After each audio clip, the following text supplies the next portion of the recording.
আরে এমনও তো প্রশ্ন আসে যে আমি একটা মেয়েকে পছন্দ করতাম, মেয়ে আর আমি হারাম থেকে বাঁচার জন্য বিয়ে করে ফেলেছি। মেয়ের মা জানে না, মেয়ের বাবা জানে না, আমার মা জানতো। ছেলে বলতেছে আমার মা জানতো সে নাকি হারামকে হালাল করছে। দেখেন হারামকে হালাল করার পদ্ধতি দেখেন। কোন নবী, কোন নবীর আদেশে এইভাবে হালাল হয়েছে?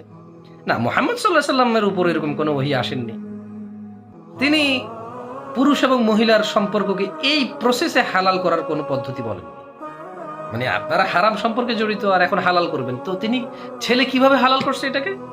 মেয়ের মাও জানে না, মেয়ের বাবাও জানে না, সে যে কোর্ট ম্যারেজ করে ফেলছে, বাট ছেলের মা জানতো। এখন 1 মাস হয়ে গেছে, মেয়ে বলতেছে যে আমাকে ডিভোর্স দিয়ে দাও। এখন তার কি অন্যায়, কি অপরাধ? মেয়ে যে এরকম বলতেছে, মেয়ের গুনাহ হবে না? তো তোমার গুনাহ হবে না? মেয়ের মা বাবা কাউকে না জানিয়ে মেয়েকে বিয়ে করে ফেলো। মেয়ের মা বাবা থেকে অনুমতি নিছো যখন আই লাভ ইউ বলছো?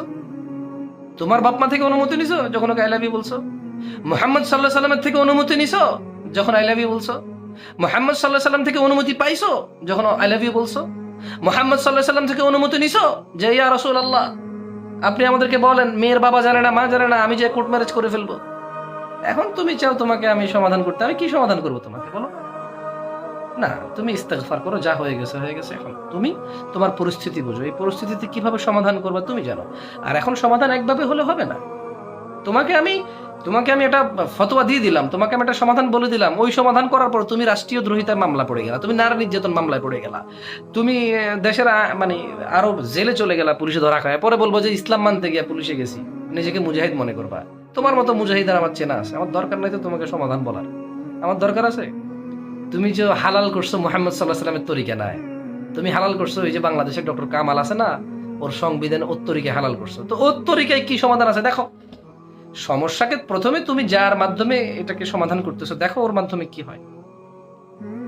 তুমি মনে কিছু করিও না আমার কথায়, তুমি যুবক মনে কিছু করিও না আমার কথায়।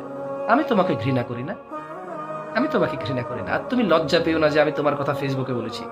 আল্লাহর কসম কেউ জানে না তোমার নাম, কেউ জানে না তুমি কে।